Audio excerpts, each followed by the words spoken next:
আমাদের আগে ভিডিওতে দেখেছেন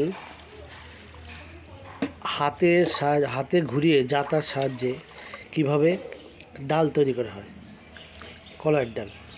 এই কলাইয়ের ডালটাকে ভালো করে ঝেড়ে জলে ভিজিয়ে রেখেছিল, সেটাকে হাত দিয়ে নিংড়ে ওর ভেতর থেকে যে খোসাগুলো আছে সেগুলো ফেলে দিচ্ছে। দেখুন ডালগুলো ভিজে কত বড় হয়ে গেছে। দেখুন এইভাবেই আমাদের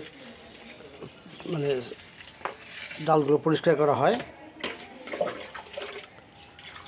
দেখুন কীভাবে জল দিয়ে বারবার ওটাকে পরিষ্কার করা হচ্ছে, পরিষ্কার করছে যে আমাদের বাড়ির বউয়েরা। এই দেখুন বারবার জল দিয়ে এটাকে বারবার ঘষলে খোসাগুলো উঠে যায়।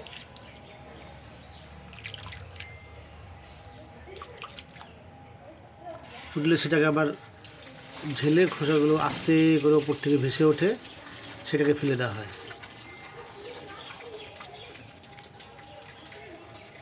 দেখতে থাকুন, পরবর্তী ভিডিওতে আবার আমরা দেখাবো কীভাবে ডালের বড়িটাকে পেস্ট করে এটাকে আবার বড়ি দেওয়া হয়।